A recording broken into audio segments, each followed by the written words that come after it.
pessoal, boa tarde a todos. Hoje está bonita essa aula de crianças, adultos, jovens, todos juntos, né? Que a paz de Jesus esteja em nossos corações. Vamos iniciando então mais um lindo trabalho em que a espiritualidade maior nos oferece, não é verdade? José de Mococa, nosso mentor, amigo querido, que nos apoia, nos protege sempre. E aqui estamos juntos hoje graças a Ele, não é verdade? É o que a gente sempre brinca e fala, né? Nos momentos de dificuldade em outrem, né? No passado, Ele nos recolheu ali nos momentos de dificuldade e estávamos ali sofrendo. Hoje estamos todos aqui juntos para nos reorganizarmos, para crescermos, para evoluirmos, para caminharmos e para nos ajudarmos, claro, desde que queiramos, né? Precisamos querer. E vamos, hoje estamos aqui, estamos querendo, não é isso? Estamos querendo crescer, estamos querendo evoluir, estamos querendo caminhar, não é isso? Então vamos buscar este querer bem no fundo do nosso coração, aproveitando essa linda oportunidade. Estava falando com o nosso irmão aqui que vai fazer a palestra, nosso irmão Lucas Eslabão. Ele tem um monte de nome, tá? A gente tem uns 3 nomes. Aí então eu chamo de Eslabão, ele fala que é Luca, tem qual que é o outro? Jefferson, tem um monte de nome. E ele... já nem sei mais mesmo. Já não sabe qual que é, como chama. E nosso irmão, a gente estava conversando aqui da oportunidade que está sendo nos apresentado, né? E para todos os palestrantes que o nosso irmão Eslabão está fazendo hoje na casa, segunda palestra, não é isso? Segunda palestra, estou gravando. Ele, a Priscila, né? O pessoal da casa que está aí no grupo de estudo, no curso, né? Que estão se formando, estão se tornando aí médiums, né? Estão se tornando palestrantes. A gente fica muito feliz, né? Cada irmão que melhora, cada irmão que progride, cada irmão que ainda pode até passar os ensinamentos que aprende para nós, é que realmente é um momento de graça e de luz para os nossos espíritos. A gente fica muito contente. Não vou tomar mais seu tempo, porque a gente já fala falão, né? Nós às vezes falamos muito. Então vai lá, fique em paz, é nós e Deus. E eu que já estou falando desde as 2 horas da tarde. Quer mais água? Gostaria? Ah.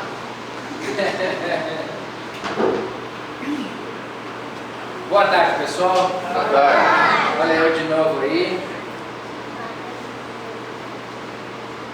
Palestrante não. Eu sou conversante.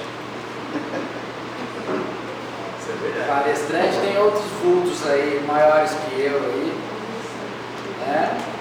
E agora eu acho que estou até me botando numa enrascada, porque eles me botam depois de uns palestrantes aí. Bom, aí eu tenho que me esforçar, né? De vou ter que ir lá, né? Vou estudar um pouquinho mais para ver se eu, né, atendo as expectativas, né? Depois da última, então, pelo amor de Deus, mano. Depois dessa última palestra que teve aí, foi uma coisa de louco. Muito boa. Gente, hoje o tema é Getúlio Vargas, né? Não há como falar de Getúlio Vargas e não fazermos alguns links com o trabalho, com o nosso momento político. Falar, para um gaúcho falar de outro gaúcho é a coisa mais fácil do mundo, né? Então até um pouquinho de cuidado aqui, senão vou ficar puxando a sardinha lá, só o passado lá de baixo, lá, né? Só a sul, né? Mas é interessante, porque como eu falei, Getúlio vai nos abrir um leque de possibilidades aqui, de discutirmos algumas questões, de conversarmos essas questões, para nos chamarmos à realidade de alguns pontos que andam acontecendo, que aconteceram, que são muito interessantes. E eu não vou falar de Getúlio para gerar polêmica acerca da sua história, acerca do homem, do político, né?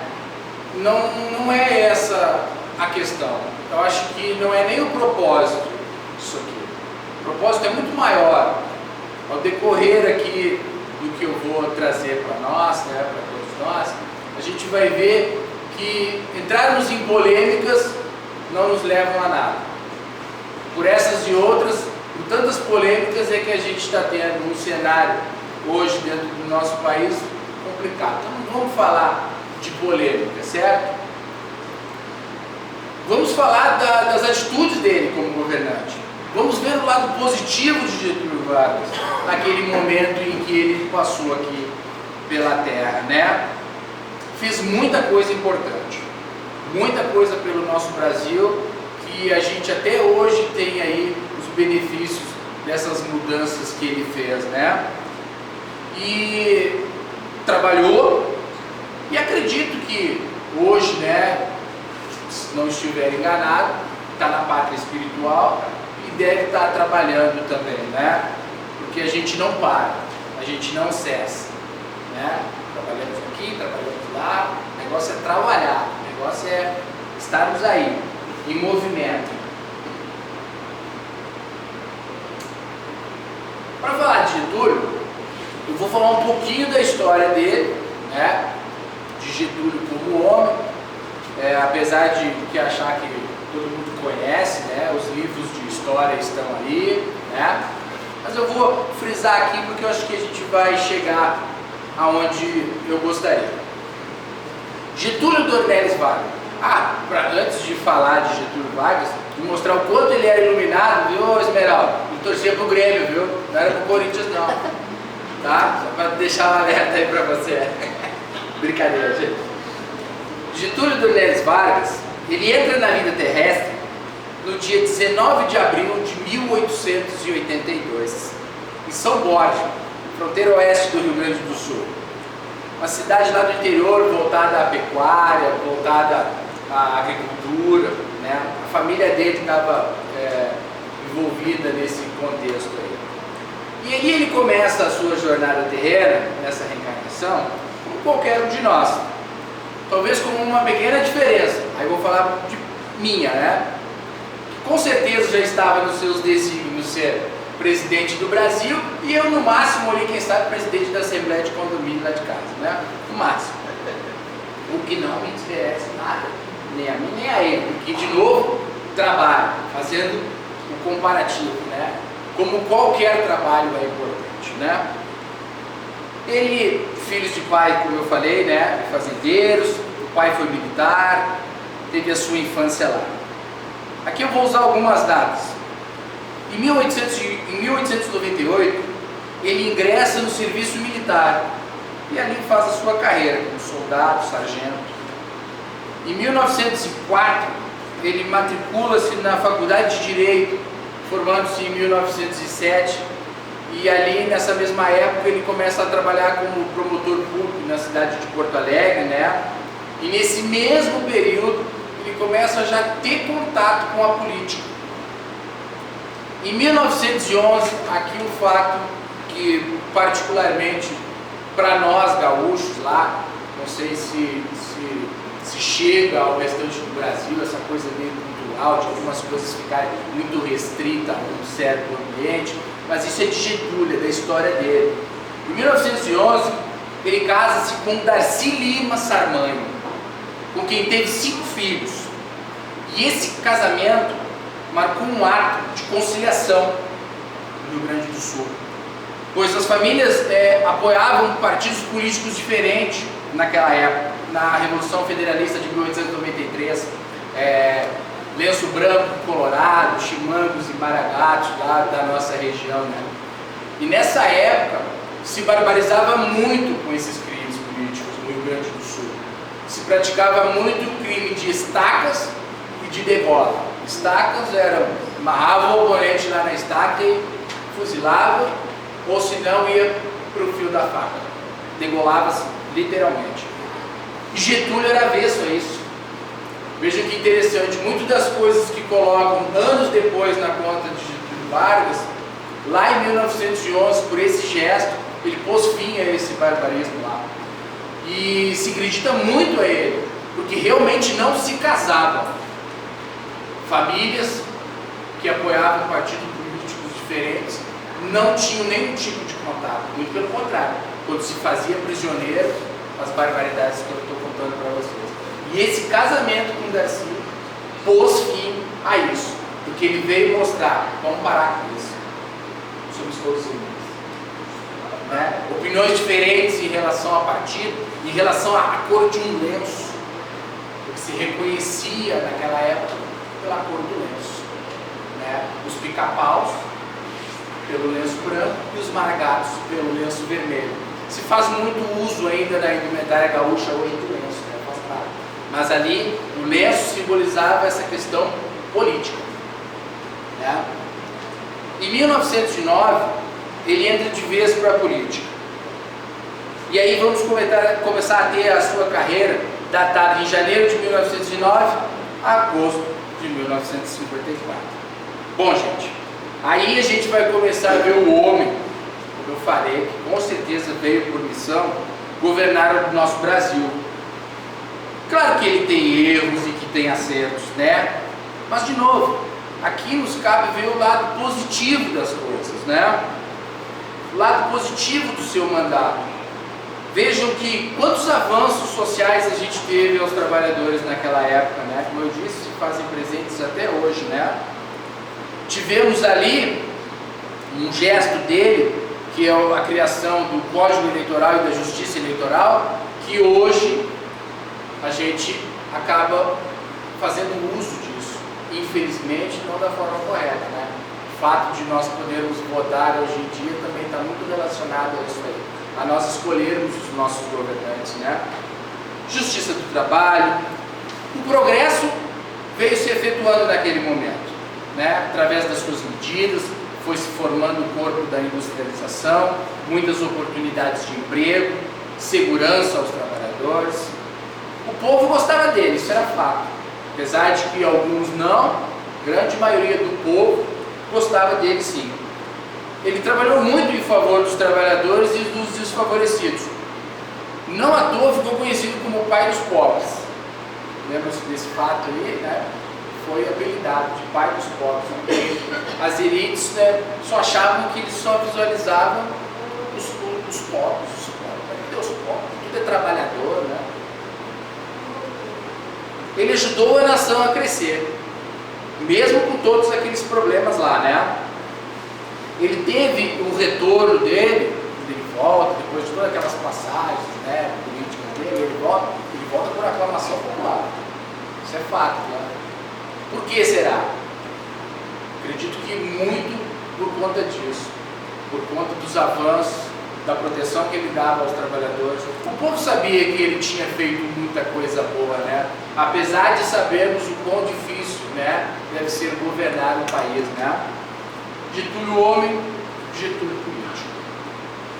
Aí a gente vai entrar aqui em Getúlio espírito. Apesar de muito poucas informações hoje sobre Getúlio espírito, né? A gente tem aí alguns vídeos na internet de comunicações sendo Getúlio Vargas, cartas psicografadas. A gente tem até um livro aí, né? Que é Getúlio Vargas em Dois Mundos, pela médium Wanda Canuti, Espírito Essa de Queiroz, né? Eu confesso que eu li esse livro. E numa primeira leitura dele, ele me pareceu muito interessante. Muito interessante. Mas eu vou fazer algumas observações. Não estou aqui para criticar a obra, nem para condenar a médium, não a conheço. Não é esse o foco. Como eu falei, não vim aqui trazer polêmica. Estamos falando do que nós temos, né, de informações de Getúlio Espírito, né? Mas o mesmo não traz nada de novo, né? Pelo menos nós que conhecemos um pouquinho da doutrina espírita, né, através de diversas obras bem contundentes, né, bem esclarecedoras, que não seja o que realmente a gente já sabe quanto ao nosso retorno à pátria espiritual. Mas fica aí, quem quiser ler, né, não tem problema nenhum, né, leia, pegue, analise, né. Mas quando eu li a segunda vez esse livro, já me chamou a atenção algumas coisas, né? Que me levou a refletir e me colocar em estado de guarda. Como diz Kardec, né? Levar ao crivo da razão e do bom senso, né? A gente não deve aceitar tudo como verdade absoluta, que venha como dos espíritos, que venha dos homens, que venha sobre obra espírita. A gente tem que tomar um pouquinho de cuidado cuidado com isso, né? De novo, não estou aqui para condenar o médium, nem para condenar a obra, não é esse o propósito. Estou falando por mim, aquilo que naquele momento me fez refletir. Tipo, deixa eu analisar um pouquinho isso aqui e ver com outros olhos essa questão, né? Vamos deixar que cada lado faça a sua análise em relação a Getúlio Espírito, né? E vamos ficar aqui com o que de mais racional se apresenta para nós, né? As comunicações e experiência, respeitando quem pensa diferente, né?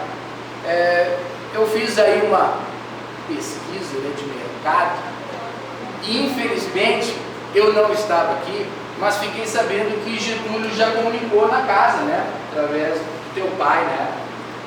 E aí eu digo, opa, né? Então, não é porque nós somos da casa, porque eu sou vereador da casa, porque eu vou... Não é isso, é porque realmente eu acredito aquilo que eu vivo e a doutrina que eu estou, né? E se ele comunicou aqui, que eu sei, não posso duvidar jamais da seriedade da casa, né? Do nosso patrono José de Mocó, é porque realmente era Getúlio Vargas. Eu vou entrar em discussão em relação a isso. E o interessante, né, que muitas vezes eu ouvi aqui, nas vibrações, as rogativas ao espírito de Getúlio, né, em relação a trabalho, e que me chamava a atenção, de poxa, que interessante, né. E aqui também não estou colocando, né, de novo, né, porque é o gaúcho, Getúlio Vargas, gremista, que eu vou colocar ele já lá no mesmo nível dos grandes espíritos, não é isso, mas me chamava muito a atenção esse fato, né, de rogar a Getúlio Vargas, né, o trabalho, né, e fiquei sabendo também que muitas pessoas aqui conseguiram as bênçãos em relação a isso, né, em direcionar o seu pensamento e as suas preces, as suas vibrações a esse espírito, né, que dentro de uma evolução, se pode nos ajudar, acredito que esteja fazendo, com certeza, né. Acredito que deva estar ali, né, com alguns espíritos ajudando o nosso Brasil. Está na parte espiritual, está lá trabalhando, com certeza deve estar nos ajudando de alguma forma, né? E precisamos muito. Não há dúvidas de que foi um grande homem, né? Que teve os seus méritos, né, políticos, né, como homem político, e também um grande espírito, né? Seu retorno se dá na pátria espiritual em agosto de 1954. E aqui detalhe, só ele e os espíritos maiores sabem se cumpriu ou não a sua missão. Mas acredito que ele deva ter saído ou parado, independente do que se deu. Como eu falei, não vou entrar aqui em polêmicas em relação a ele. Eu quero ver o lado positivo dele para fazer o link. Como eu disse, não tem como você falar de Getúlio Vargas e não linkar com o trabalho, não é verdade? E aí nós temos a lei do trabalho. Importante lei, né, de tantas, né, que a gente tem. Nessa parte da lei do trabalho eu conversei muito com a Priscila e ela me ajudou muito aqui, né, nessa questão a fazer esse link e trazer esse entendimento, né. Kardec pergunta nos Espíritos, lá no Livro dos Espíritos, né, se a necessidade de trabalho é uma lei da natureza, e os Espíritos respondem: o trabalho é uma lei natural, por isso mesmo é uma necessidade, né. Joana de Ângeles, no livro Oferenda, no capítulo Indispensabilidade do Trabalho, diz que o progresso, nas suas mais variadas expressões, tem suas diretrizes fixadas na lei do trabalho, sem o que não se conseguiria sustentar. E em tudo e em toda parte onde pulsa a vida, a lei do trabalho produz e comanda as soberanas realizações. Emmanuel, no livro Consolador, né, fizeram algumas perguntas nesse livro, Emmanuel responde, né, a pergunta 226, a pergunta foi feita: Os guias espirituais têm uma parte ativa na tarefa de nossa iluminação pessoal? E Emmanuel responde: os mentores do além poderão apontar-vos os resultados dos seus próprios esforços na terra, ou então aclarar os ensinos que o homem já recebeu através da misericórdia do Cristo e da benevolência dos seus enviados. Mas em hipótese alguma poderão afastar a alma encarnada do trabalho que lhe compete na curta permanência do mundo. Veja que interessante, né? Eles podem nos ajudar, mas não vão nunca nos afastar daquilo que estiver nos nossos propósitos, né? Tiago, lembrei da Priscila. E aí vocês podem estar me perguntando, mas de qual trabalho a gente está falando, né? De vários trabalhos. De todo trabalho. Seja o trabalho material ou o trabalho espiritual.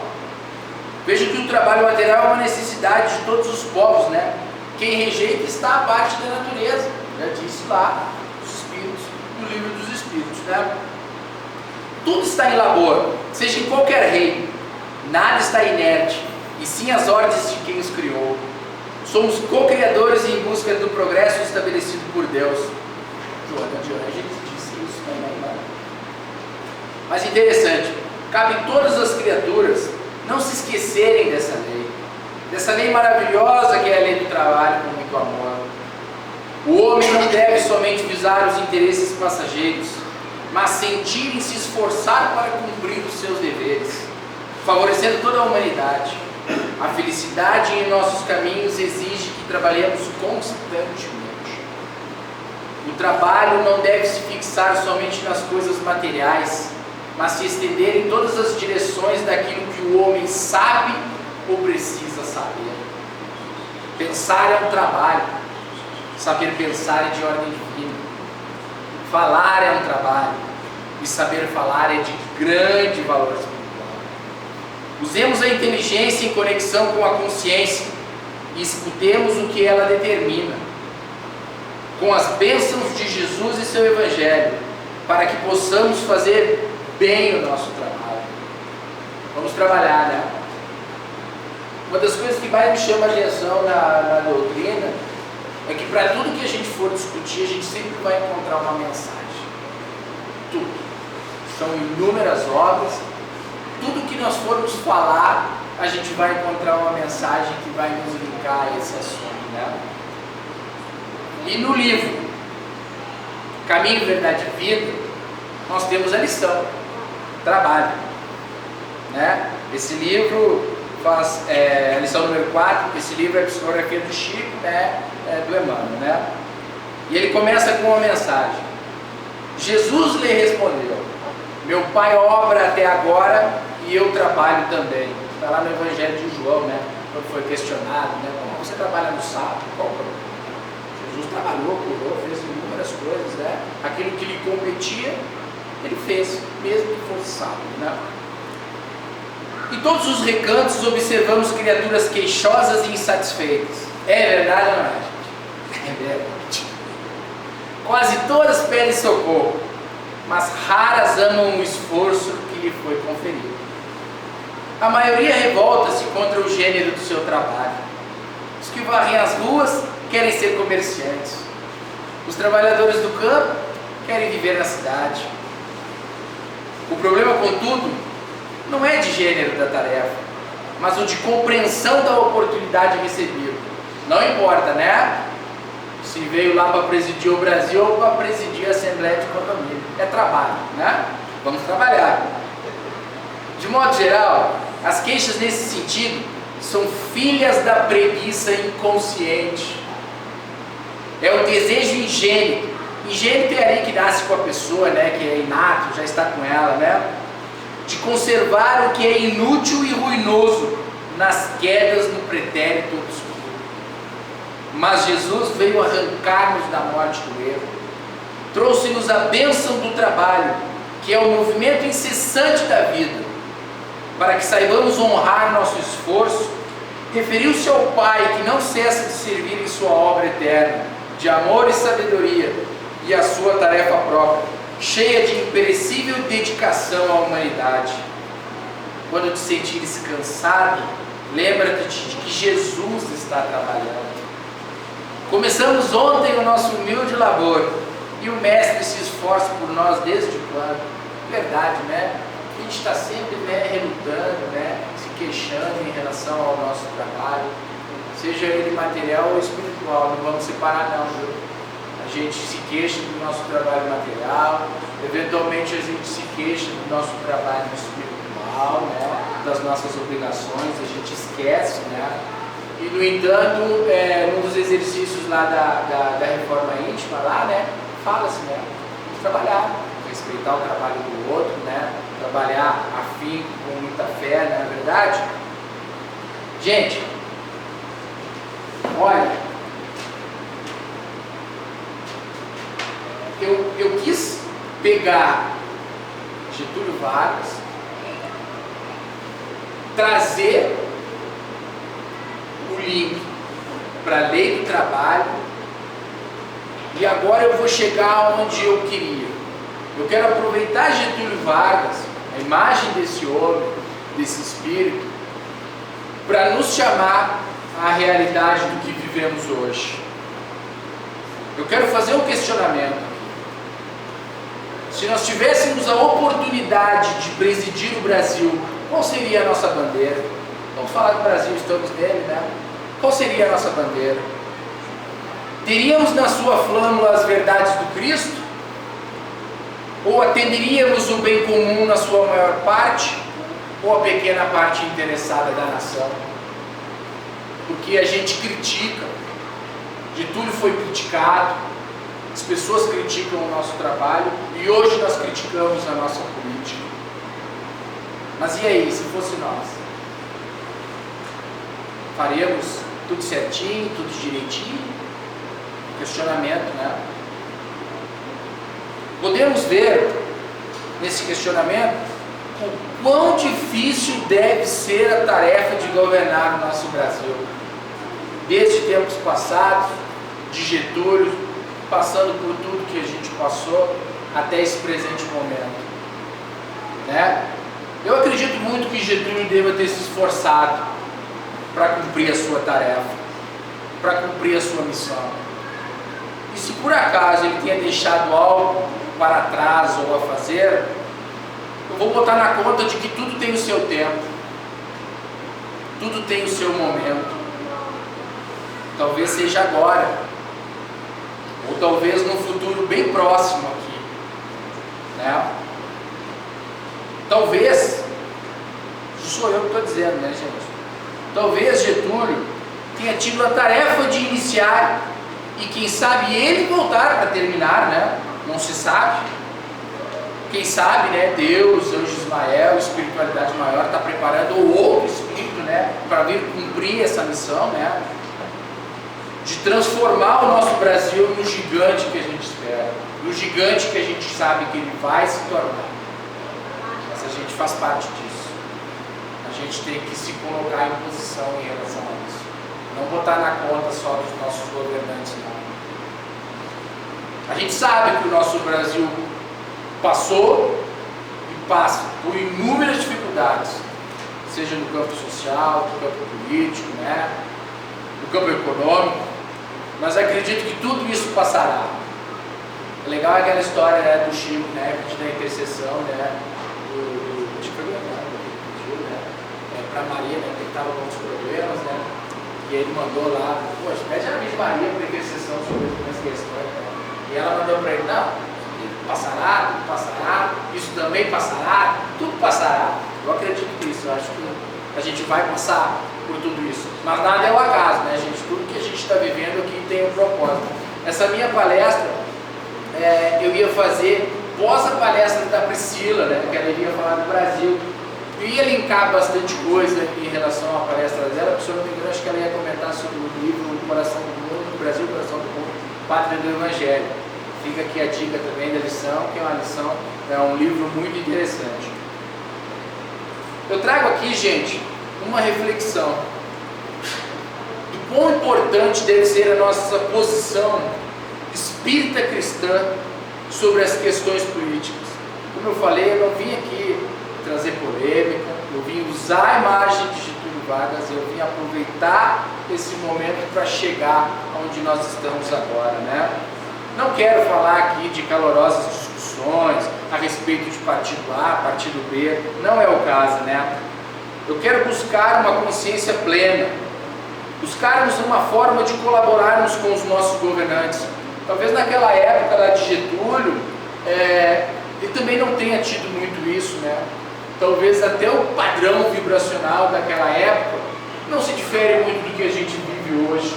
Talvez ele não tenha conseguido fazer muita coisa, porque estava aquela coisa pesada, e muito dos problemas que a gente vive hoje estão relacionados a esses padrões vibracionais. A gente sabe, tem inúmeras, tem falanges de espíritos que não querem que o nosso Brasil avance. Ah, gente? Eu estou falando aqui de pensamentos positivos e de preces aos mesmos, que possam despertar para as suas responsabilidades e que possam ser intuídos pelos bons espíritos a cumprirem a sua tarefa, pensando sempre em favor da causa geral e não própria ou restrita a pequenos grupos. Não esqueçamos, a humanidade toda é a nossa família, né? Eu venho aqui, gente, pedir para que não façamos o que já foi feito tempos atrás no nosso Brasil, que foi feito no tempo em que Getúlio governou, que foi feito no tempo de tantos outros presidentes que muita gente aqui já viveu, né?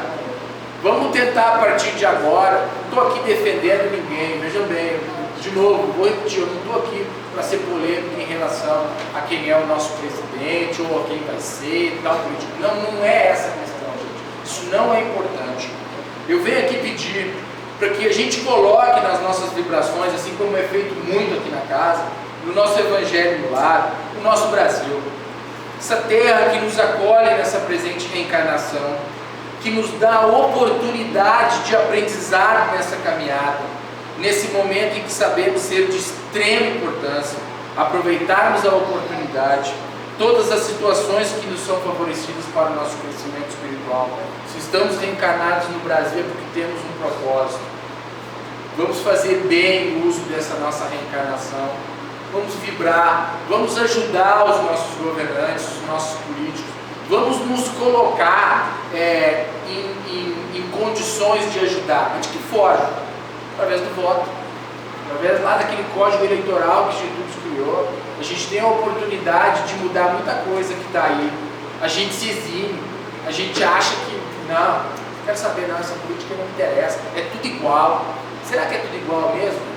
Será que a gente não tem alguém aí que realmente possa mudar, que possa fazer um pouco diferente? Sabe? A gente tem que começar a olhar e com esse olhar, tentar visualizar essa oportunidade. E como eu falei da doutrina que eu acho extremamente interessante, né? Para tudo nós temos uma lição. Para tudo que nós formos falar, a gente tem uma liçãozinha. E veja que interessante essa lição do Pão Nosso. Esse livro é fantástico, né? Esse livro, se eu não me engano, em 2015 ele ganhou um prêmio de iluminação cristã, né? Ganhou um prêmio fora do país, aí um honroso terceiro lugar. Por quê? Porque é um livro de iluminação mesmo, espiritual, né? Como eu falei, se abre ali, tem uma lição. Quer ver como para esse momento em que a gente está vivendo, que a gente já viveu, tempos remotos, vagas, que nós passamos e o que a gente vive agora, nós temos a lição 102 desse livro, que é nós e César. E Jesus, respondendo, disse-lhes: dai, pois, a César o que é de César, e a Deus o que é de Deus. Lá no Evangelho de Marcos. Em todo lugar do mundo, o homem encontrará sempre, de acordo com os seus próprios merecimentos, a figura de César simbolizada no governo estatal. Maus homens, sem dúvida, produzirão maus estadistas. E aqui acho que não está se referindo à maldade, está se referindo a não fazer as coisas certas, né? Fazer as coisas erradas. Maus homens, sem dúvidas, produzirão maus estadistas. Nós somos culpados de muitas coisas que estamos aí, gente. porque nós que votamos. Coletividades ociosas e indiferentes receberão administrações desorganizadas. De qualquer modo, a influência de César cercará a criatura, reclamando-lhe a execução dos compromissos materiais. É imprescindível dar-lhe o que lhe pertence. O aprendiz do Evangelho não deve invocar princípios religiosos ou idealismo de eximir-se dessas obrigações. Se há erros nas leis, lembremos a extensão de nossos débitos para com a providência divina e colaboremos com a governança humana, oferecendo-lhe o nosso concurso no trabalho e boa vontade, conscientes de que a desatenção ou a revolta não nos resolvem os problemas. É só o que a gente está vendo aí. Só revolta. O sujo falando do mal lavado. Quem defende o partido A falando do mal do partido B. O cara do partido B falando mal do partido A. Não é verdade? Desde o tempo de César. Preferível é que o discípulo se sacrifique e sofra a demorar-se em atraso ante as leis respeitáveis que o regem transitoriamente no plano físico, seja por indisciplina dos princípios estabelecidos ou por doentio entusiasmo que o tente avançar demasiadamente a sua época. Aqui é aquela coisa, né? É o meu partido que está certo. É o Brasil que tem. É o meu partido que vai dar jeito. É o meu governante. É aquele que eu escolhi para ser o meu líder. Eu vou com ele até o fim, mas radical. Vai fazer nada. Vai resolver. Há decretos iníquos, né, injustos e cruéis. Recorda, se já cooperaste com aqueles que te governam a paisagem material. É nossa. Nas nossas condutas, né? Sermos cidadãos corretos, né? Porque a gente fala do político, né? Gosta de botar um gatinho na internet, né? O dedo dá uma curvinha lá no nosso pacotinho na internet, o brasileiro faz. E a gente critica os políticos. Vejam como a gente é, né? A gente só vê o defeito dos outros, né? Vive em harmonia com os teus superiores e não te esqueças de que a melhor posição é a do equilíbrio. Se pretendes viver retamente, não des a César o vinagre da crítica acerba. É só o que a gente tem feito há muitos anos e continua fazendo. Essas emanações de pensamentos, falando mal dos nossos governantes, não importa, gente. Se eles estão cometendo erros, não nos cabe julgar, não podemos julgar. Mas a gente coloca uma força negativa em relação a esses acontecimentos que chega a tudo lá. E esses espíritos que não querem que o nosso Brasil avance, captam esses nossos pensamentos mesmo, essas nossas guerras, essas nossas discussões, para fazer aquela balbúrdia que está lá. Isso é fato. Isso aqui não é utopia não, é verdade. A gente erra demais nessas questões. Isso que eu falei, ao invés de criticar, vamos nos posicionar de forma coerente, vamos vibrar, gente. Vamos fazer prece pelo nosso Brasil. O nosso Brasil está precisando de muita prece. Muita. Não é uma, duas, é muita prece. Ajuda-o com o teu trabalho eficiente, no sadio desejo de acertar, convicto que ele e nós somos filhos do mesmo Deus. Ele e os nossos governantes. Se eles erram, que pena. A própria consciência em algum momento vai cobrar desses nossos governantes. O que não nos cabe é ficarmos só criticando. Como eu disse para vocês, eu não vim aqui polemizar. Me desculpem se pareceu aqui uma polêmica em relação a isso. Não foi a minha intenção. Eu quis aproveitar a imagem, a figura de Getúlio Vargas, daquele momento em que a gente teve ele como governante do nosso país. Eu vim trazer a figura de Vargas, mostrando que muita coisa boa aquele homem fez em relação ao nosso Brasil. Um erro, deve ter tido também. Mas ele que se resolva, né? E com certeza vai resolver, né? Se eventualmente teve alguma coisa que não fez ou que não foi coerente com aquilo que as pessoas pensavam, né? Eu quis trazer para esse momento Usar a figura desse político, e de novo, não é porque era gaúcho, que torcia por ele, nada disso, não. É porque tenho certeza de que realmente ele fez muito pelo nosso Brasil. Eu acredito muito nisso. E eu acredito muito que ele também esteja fazendo hoje na espiritualidade, que esteja lá trabalhando, tentando fazer com que a gente consiga harmonizar o nosso Brasil nessas questões políticas, que possamos organizar o nosso Brasil de uma forma correta, a fim, como eu disse, de transformarmos esse nosso Brasil no gigante que a gente espera, e a gente vai ser. Talvez nós não vejamos nessa presente reencarnação, mas como sabemos que muito temos que voltar ainda aqui, nas próximas, né, quem sabe pegar o Brasil melhor, né, e que a gente também possa voltar melhorzinho aqui, né, para estarmos em paz, né, estarmos nos melhorando, transformarmos o nosso país, né, nesse gigante que a gente espera, e que realmente aqui possa reinar a paz, o amor e o Evangelho do nosso Senhor Jesus Cristo. Que Getúlio Vargas, que Anjo Ismael, que Jesus, que Deus, que os espíritos que estão trabalhando pelo nosso Brasil possam nos ajudar, e que possamos nós aqui também ajudarmos a esses espíritos, né? Através das nossas preces, acabarmos com essas discussões bestas que muitas vezes a gente vê por aí, na internet, na esquina, no trabalho. Não, gente, ao invés de ficar se envolvendo com isso aí, vamos elevar o nosso pensamento e fazer uma prece para esse nosso Brasilzão aí, tá bom? Uma boa tarde a todos, muito obrigado por vocês terem me escutado, que Deus possa nos abençoar, abençoar o nosso Brasil e a todos nós, de uma forma verdadeiramente, que possamos estar com o amor do nosso Cristo presente em nossos corações. Muito obrigado, boa tarde.